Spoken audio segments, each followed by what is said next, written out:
Hello दोस्तों। कैसे हो आप लोग सब? आप सभी अच्छे होंगे। आज हम बात करेंगे फोर्थ स्टेज की, फोर्थ फेज़ की एक्चुअली में। लेकिन उससे पहले मैं आपको बोलना चाहूँगा कि अगर आपको वाकई इस वीडियो पे थोड़ी सी भी वैल्यू मिले तब जाके आप मेरे चैनल को सब्सक्राइब करिए। आपको वैल्यू मिले, आप फिर आपको ऐसा लगता है कि यहाँ पर आने के बाद हमने जो टाइम है वो वेस्ट नहीं करा, कुछ सीखने मिला है, तभी जाके आप मेरे वीडियो को लाइक या फिर सब्सक्राइब करें मेरे चैनल को। ठीक है, पहले आप पूरा की पूरा वीडियो देखें लास्ट तक, उसके बाद डिसाइड करें और फिर मेरे चैनल को सपोर्ट करें। ठीक है, हमने अभी तक बात करी, पिछले 3 वीडियोस में मैंने बात करी है। ठीक है, अब मैं बता देता हूँ शुरू से वापस से।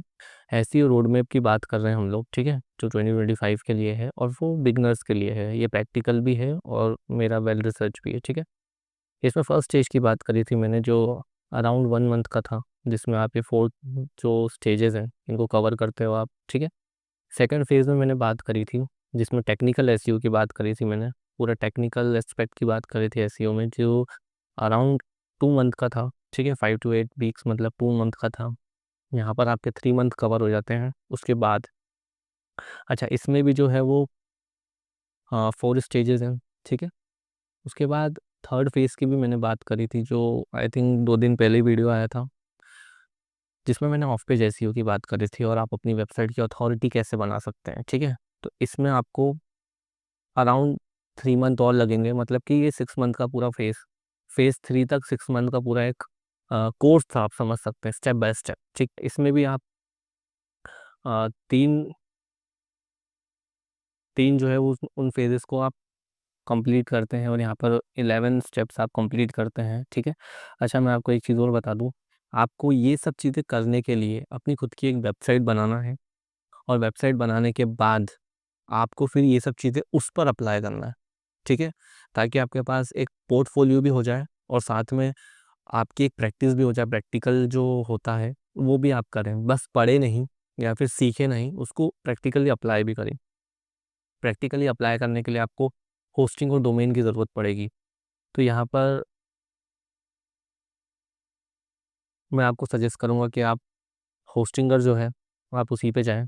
यहाँ पे होस्टिंगर जो है वो बहुत अच्छे प्लान देता है यहाँ पर। ठीक है, तो आप इसी पर जाएँ, तो ये ज़्यादा अच्छा रहेगा। ठीक है, ये डॉलर्स में बता रहा है ये, है ना? तो ये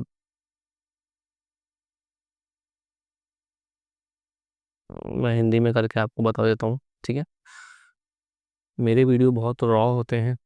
ठीक है, उसमें कोई कट नहीं होता, कोई कुछ नहीं होता है, इसीलिए आपको कुछ इस तरीके से दिखेगी चीज़ें। हाँ, मैं यहाँ पे आता हूँ। ठीक है, तो ठीक है, तो यहाँ पर ये पूरा प्लान है। ठीक है, हिंदी में ही आ गया ये प्लान, कोई दिक्कत नहीं है, लेकिन ये आ गया है, ये वाला प्लान बहुत अच्छा है, आप इसे चाहिए और इसे आप चाहे तो इसे परचेज कर सकते हैं। अगर आप 4 मंथ का प्लान लेते हैं, 4 ईयर का लेते हैं, सॉरी, 48 मंथ का, तो आपको अराउंड इतने पैसे लगेंगे। ठीक है, तो आप इसे, और ये वर्थ इट है। आप एक नहीं बहुत सारी वेबसाइट बना सकते हैं, एप्लीकेशन बना सकते हैं। ठीक है, और भी आपको टूल्स की वेबसाइट बनाना है या आगे आपके कुछ भी ऐसा कुछ आपका प्लान बना कि आपको कुछ बनाना है, तो फिर आपको अलग से होस्टिंग लेने की ज़रूरत नहीं पड़ेगी। इसी होस्टिंग में आपका काम हो जाएगा और ये बढ़िया होस्टिंग है, मतलब एक बिगनर के लिए बहुत अच्छी होस्टिंग है। तो मेरा ठीक है, तो ये मेरा सजेशन होगा। आप अगर इसको परचेज़ करना चाहते हैं तो डिस्क्रिप्शन में मैंने लिंक दे दी है। ठीक है, मेरी एफिलिएट लिंक है वो, अगर आप वहाँ से परचेज़ करेंगे तो मुझे थोड़ा बहुत फ़ायदा हो जाएगा। तो ठीक है, आप वहाँ से परचेज़ कर सकते हैं। और चलिए वीडियो में, तो यहाँ तक आपकी जो है वो 6 मंथ कंप्लीट होएंगे। आज हम समझेंगे कि फोर्थ स्टेज पर क्या होगा। फोर्थ स्टेज पर एडवांस ऐसी हो जाएगा, आपकी वेबसाइट भी थोड़ी बहुत किसी किसी कीवर्ड्स पर आपकी वेबसाइट रैंक करने लग जाएगी। ठीक है, उसके अलावा आपकी वेबसाइट जो होगी वो कहीं ना कहीं गूगल के सर्च इंजन में आने लग जाएगी। ठीक है ना, ट्रैक्शन आने लग जाएगा गूगल सर्च कंसोल पे, एनालिटिक्स पे, आपकी जो वेबसाइट है उसका डाटा कवर होने लग जाएगा, तो कुछ ना कुछ चीज़ें होने लग जाएंगी। ठीक, उसके बाद अपन एडवांस एसईओ की बात करते हैं। ठीक है, फोर्थ स्टेज की बात करते हैं, ये भी अराउंड अराउंड 1 से 2 मंथ का होगा ये। आप इसे भी आराम से कवर करिए, लेकिन उन 3 स्टेजेस को करने के बाद इस पे आना है आपको। ठीक है, इसमें क्या होगा ना, वैसे तो आपको इसमें मैं बता दूं कि इसमें एआई और एसईओ का आपको अब ध्यान रखना होगा। जैसे कि आजकल जो एलएमएम सर्च इंजन आ गए, जैसे कि चैट जीपीटी आ गया, जेमिनाई आ गया, ठीक है। उसके अलावा भी बहुत सारे क्लाउडी है, ठीक है। उसके अलावा मैं बात करूँ तो डीप सी के, ठीक है, जेन स्पार्क है ना। और भी बहुत सारे टूल्स हैं, बहुत सारे आजकल बहुत सारे चैट जीपीटी ये सब टूल्स आ रहे हैं, सर्च इंजन आ रहे हैं इनफैक्ट, जहाँ पर क्या होता है ना कि आर्टिकल्स वहाँ पर रैंक हो रहे हैं, ठीक है। वहाँ पे बाकायदा लिंक्स दी जाती है, तो वहाँ पर भी आर्टिकल रैंक हो रहे हैं, ठीक है। आपको S G search generative experience इसको ठीक तरीके से पढ़ना चाहिए। इसके लिए मैंने एक आर्टिकल आपके लिए निकाल के रखा है, एस सी एम रश का बहुत अच्छा आर्टिकल है, आप इसको जाके गो थ्रू करें, इसको पढ़ें। डीप है ये आर्टिकल, आप इसको बैठे पढ़ें, समझें क्या होता है ये, तो आपको समझ में आएगा, ठीक है। और अगर आप चाहते तो मैं अलग से वीडियो भी बना दूंगा किसी भी टॉपिक पर, अगर आप कमेंट करेंगे तो, ठीक है। तो ये फोर्थ स्टेज होती है ना। फोर्थ स्टेज में क्या होगा, आपने सर्च जनरेटिव एक्सपीरियंस कवर करा, ठीक है। उसके अलावा आपको क्या करना पड़ेगा, गूगल ने आजकल एआई को इंटीग्रेट कर दिया अपने सर्प पर, ठीक है। मैं बताता हूँ आपको, जैसे कि फॉर एग्जांपल मैं इसी पे आ जाऊँ, सर्च जनरेटिव एक्सपीरियंस मैंने यहाँ पे टाइप करा, तो यहाँ पर क्या होता है ना, पहले यहाँ पे डायरेक्ट या तो फीचर स्निपेट आता था, है ना, और फिर ऑर्गेनिक रिजल्ट आते थे। आजकल ऑर्गेनिक रिजल्ट बाद में आते हैं, पहले क्या आता है, ये आता है एआई ओवरव्यू, है ना। इसमें ये बहुत सारी लिंक्स देता है गूगल अपने को, बहुत सारी लिंक्स देता है, ठीक है। तो ये एक नया इंटीग्रेट करा है सर्प पर, एसईआरपी पर, सर्च इंजन रिजल्ट पेज पर गूगल ने, वो डायरेक्ट आंसर देने लग गया है, ठीक है। उसके बाद ऑर्गेनिक चीज़ें आती हैं, ठीक है। तो यहाँ पर भी अपनी वेबसाइट को रैंक कराना होता है, ठीक है। तो इसको भी पढ़ें, आप ध्यान से पढ़ें इसको भी। आप जब एस जी पढ़ेंगे तो आपको बहुत सारी चीज़ें पता चलेंगी इसके बारे में, ठीक है। और अगर आप चाहते हो तो मैं अलग से बिल्कुल वीडियो बना दूंगा। उसके अलावा आपको क्या ध्यान देना है, कन्वर्सेशनल क्वेरीज पर बहुत ध्यान देना। कन्वर्सेशनल क्वेरीज का क्या मतलब होता है, जो बोल के इंसान सर्च कर सकता है, ठीक है। जैसे कि आपको वॉइस सर्च पे बहुत ध्यान देना है। लॉन्ग फॉर्म और Q&A, मतलब कि लॉन्ग फॉर्म मतलब लॉन्ग टेल कीवर्ड्स पे बहुत ध्यान देना है आपको, है ना। और Q&A का मतलब क्या होता है, क्वेश्चन एंड आंसर, मतलब कि कोरा पे, ठीक है। ऐसी वेबसाइट पर ऐसे कौन से क्वेश्चन है जो आपके पर्टिकुलर टॉपिक से रिलेटेड पूछे जा रहे हैं, तो उनको भी आप अपने आर्टिकल्स में, अपनी वेबसाइट में कवर कर सकते हैं। तो ये सब कन्वर्सेशनल क्वेरीज होती हैं, और आप अपनी वेबसाइट को इनके लिए ऑप्टिमाइज भी कर सकते हैं, ठीक है। उसके अलावा नेक्स्ट होता है वीडियो एसईओ।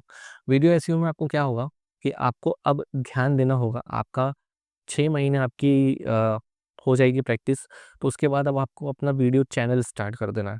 अब वीडियो यूट्यूब चैनल स्टार्ट कर दोगे आप, तो यूट्यूब चैनल पे अब क्या होगा ना, आपको वीडियोस बनाने होंगे। वीडियोस बनाने होंगे तो क्या होगा ना, अच्छा यहाँ पर वीडियोस बनाना है तो क्यों बनाना है, क्योंकि ये सेकंड लार्जेस्ट सर्च इंजन है गूगल के बाद, ठीक है। तो बहुत ज़्यादा ट्रैफिक है यहाँ पर भी, और यहाँ पर वीडियोस रैंक करती है। वीडियोस दो फॉर्म में होती है, एक तो लॉन्ग फॉर्म होती है और एक शॉर्ट फॉर्म होती है, ठीक है। तो शॉर्ट फॉर्म वीडियो भी आप बना सकते हो, लॉन्ग फॉर्म वीडियो भी आप बना सकते हो, ठीक है, ओके। अब YouTube पे आपको ध्यान देना होगा कि आपको वीडियो के टाइटल को बहुत अच्छे से लिखना होगा, डिस्क्रिप्शन को बहुत अच्छे से लिखना होगा, टैग्स को बहुत अच्छे से डालना होगा, ऑप्टिमाइजेशन बहुत प्यारा करना होगा आपको, तब जाके आपकी वेबसाइट का सॉरी आपका जो वीडियोस हैं वो रैंक होने लग जाएंगे, ठीक है। तो आपको इस चीज़ का ध्यान देना है ना। अपन थर्ड स्टेज पर आते हैं, जीरो क्लिक सर्चेस या फिर फीचर स्निपेट। फीचर स्निपेट क्या होते हैं, फीचर स्निपेट वही होते हैं, अभी मैंने आपको एक आंसर बताया था, ये जीरो सर्च ही है। यहाँ पर अभी फर्स्ट पोजीशन तो यहाँ से आ रही है, ठीक है। जीरो सर्च यहाँ से स्टार्ट होता है, ठीक है। तो ये जीरो सर्च ही है, ठीक है। अभी जो एआई ओवरव्यू आ रहा है जीरो सर्च, अब यहाँ पर कैसे रैंक कराएंगे, इसी पे ध्यान देना अपने को, ठीक है। ये फीचर स्निपेट आ रहा है, यहाँ पर कैसे रैंक कराएंगे, ठीक है। तो इसी पे ध्यान देना है आपको, ठीक है। आपको इसी पे ध्यान देना है कि अब जीरो क्लिक सर्चेज और फीचर स्निपेट पे कैसे लाना है। उसके लिए आपको क्या करना होगा, मैं आपको बहुत डिटेल में बता देता हूँ, ठीक है। अच्छा, मैं डिटेल में इसके लिए वीडियो ले आऊँगा, अभी मैं थोड़ा सा आपको ओवरव्यू दे देता हूँ आपको, ठीक है। जैसे कि फॉर एग्जांपल अगर आपको आंसर करना है किसी क्वेश्चन का, तो आपको डायरेक्टली और बहुत इजी वे में इसको आप आंसर कर दें। उसके लिए आपको क्या करना पड़ेगा, अपने आर्टिकल में, जैसे फॉर एग्जांपल मैंने एग्जांपल के लिए अपनी वेबसाइट का ये आर्टिकल लेकर रखा है, ठीक है। आपको दिखाने के लिए सिंपली, आजकल मैं क्या करने लग गया हूँ, टेबल ऑफ कंटेंट तो मैं शुरू से देता था, लेकिन मैं आजकल अपने हर आर्टिकल में समरी देने लग गया हूँ, इससे क्या होता है ना, ये उठा के ओवरव्यू अपने उसमें दिखा देता है, ठीक है। उसके अलावा मैंने क्या करा है ना, यहाँ पर टेबल्स को भी इंटीग्रेट करा, जैसे कि ये जो टेबल है इसको इंटीग्रेट करा है मैंने, ठीक है, टेबल को इंटीग्रेट करा है मैंने। उसके अलावा मैंने क्या करके रखा है, मैंने FAQ भी देके रखे हैं। ये सब चीज़ों से क्या होता है ना, आपकी वेबसाइट जो रहेगी वो AI ओवरव्यू में आने के उसके चांसेस बहुत ज़्यादा हो जाएंगे, ठीक है। हाँ, AI ओवरव्यू में आने के उसके चांसेस बहुत, बुलेट पॉइंट्स मैंने बता ही दिया आपको। अच्छा, मैंने बुलेट पॉइंट्स भी दिए हैं, आपने ध्यान से देखा होगा तो ये बुलेट पॉइंट्स ही हैं, ये सारे बुलेट पॉइंट्स हैं, ठीक है। तो आपको इन सब चीज़ों का ध्यान देना है, ओके। उसके अलावा मैंने टेबल बता ही दिया आपको, ठीक है। People also ask, people also मतलब FAQ वाला सेक्शन मैंने कवर कर ही दिया था, ठीक है। इससे क्या होगा, पीपल ऑल्सो आस्क में भी आपका आर्टिकल के आने के चांसेस बढ़ जाएंगे, ठीक है, वहाँ से भी अच्छा खासा ट्रैफिक आता है। उसके बाद आपको क्या करना है, जब आपके अराउंड 7 to 8 मंथ हो जाएंगे आपकी पूरी प्रैक्टिस को, तो उसके बाद आपको रेगुलर अपडेट करते रहना अपने आर्टिकल को। जो पुराने आर्टिकल हैं उनको अपडेट करना है और नए आर्टिकल को भी लिखते जाना है। पुराने आर्टिकल अपडेट करोगे और नए आर्टिकल लिखोगे तो एक साइकिल बन जाएगी, और गूगल को बहुत अच्छा लगता है कि अगर पुराना आर्टिकल अपडेट हो रहा है और नए आर्टिकल पे भी आप ध्यान दे रहे हो, तो वो बहुत अच्छा ट्रैफिक आपकी वेबसाइट पे भेजता है, ठीक है। उसके अलावा क्या होगा ना, आपको रेगुलर ऐसे ऑडिट्स करना पड़ेंगे, ठीक है। रेगुलर तो नहीं, लेकिन हाँ, अराउंड आपको हर महीने या फिर हर महीने से 1.5 महीने, ठीक है, या आपको करना होंगे ऑडिट, ताकि आपको चीज़ें पता रहे। लेकिन ये शुरू में करने की ज़रूरत नहीं है, अब जब आप 3-4 महीने पुरानी आपकी वेबसाइट हो जाएगी उसके बाद आप ऐसी ऑडिट करेंगे तो ज़्यादा अच्छा रहेगा, ठीक है। उसके लिए अब आपको क्या करना है, मॉनिटर करना है। किस चीज़ को मॉनिटर करना है, अपने गूगल सर्च कंसोल को करना है, अपने एनालिटिक्स को मॉनिटर करना है, गूगल एनालिटिक्स को। Href या फिर SEMrush का अगर आपके पास पेड वर्जन है तो आप यहाँ पर अपनी वेबसाइट को पूरा प्रॉपरली ऑडिट कर सकते हो। वरना फ्री ऑडिट करना तो ऐसे बहुत सारे टूल्स हैं, बहुत सारे एक्सटेंशन हैं जिनका आप इस्तेमाल कर सकते हो। वैसे मैं बहुत सारे वीडियोस अब आने वाले समय में लाने वाला हूँ, ताकि आप इजीली वे में किस तरीके से ऑडिट कर सकते हैं, ठीक है। तो यहाँ से भी आप ऑडिट कर सकते हैं, ठीक है। उसके अलावा स्क्रीमिंग फ्रॉग भी आप यूज़ कर सकते हैं, वो फ्री टूल है, ठीक है। उसमें 500 URLs आप वन टाइम में यूज़ कर सकते हैं, ठीक है। तो वो भी एक ऑप्शन है। आप अपडेटेड भी रह सकते हैं। अपडेटेड रहने के लिए आपको क्या करना पड़ेगा, गूगल के एल्गोरिदम को हमेशा नोटिस करो आप, आपकी वेबसाइट डाउन हो रही है कि अप हो रही है, ठीक है। तो आपको ये चीज़ करनी रहेगी। आपको बहुत सारे जो SEO से रिलेटेड है ना, बहुत सारी अच्छी वेबसाइट्स हैं, उनको भी आपको फॉलो करना रहेगा। मैं एक अलग से वीडियो लाऊंगा कि आपको कौन सी वेबसाइट्स को फॉलो करना चाहिए, कौन सी नहीं, ठीक है। लेकिन मैं भी आपको बता दूं, सर्च इंजन जनरल एक बहुत अच्छी वेबसाइट है, SEJ भी बोला जाता है इसको। मॉज एक बहुत अच्छी वेबसाइट है, ठीक है। उसके अलावा सर्च इंजन लैंड एक बहुत अच्छी वेबसाइट है, SEMrush, Href, हब स्पॉट, ठीक है, मेरी खुद की वेबसाइट है SEO सनी, ठीक है। उसके अलावा आप यूट्यूब चैनल्स पे भी आप जा सकते हैं, जैसे कि मैट डिजिटी, ठीक है। उसके अलावा मैं बात करूं नेथन गॉच, है ना, ओके। उसके अलावा मैं Href और इनके पॉडकास्ट भी हैं, है ना। तो आप एलाइडा सॉलिस का भी पॉडकास्ट है, बाकायदा यूट्यूब चैनल है, तो आप उन पे भी जाकर गो थ्रू कर सकते हैं, ठीक है। तो ये सब चीज़ें होती हैं ताकि आप अगले 9 महीने से साल भर के बीच में अपने आप को एक बेसिक से एडवांस लेवल पर लेकर आने की कोशिश करें। ये फोर्थ स्टेज होती है। फोर्थ स्टेज कंप्लीट होते ही फिर आप क्या करेंगे, इसके बाद की जो स्टेज है वो क्या करेंगे, फिर आप क्या कर सकते हो, आपके पास एक प्रॉपर वेबसाइट हो जाएगी, पोर्टफोलियो हो जाएगा अपने क्लाइंट को दिखाने के लिए। तो आप क्या कर सकते हो, क्लाइंट हंटिंग कर सकते हो, ठीक है। क्लाइंट हंटिंग कर सकते हो आप लोग, है ना। तो आपको इन सब चीज़ों पर भी ध्यान देना है। आई होप आपको आज का वीडियो पसंद आया होगा, ठीक है। मैंने पहले ही बोला था, अगर आपको वाकई इसमें वैल्यू मिली हो तो आप इसे ज़रूर लाइक करें, शेयर करें और सब्सक्राइब करें मेरे चैनल को, ठीक है। प्यार दें, बहुत नया चैनल है तो अभी आपके प्यार की और सपोर्ट की बहुत ज़रूरत है मुझे, ठीक है। Thank you so much.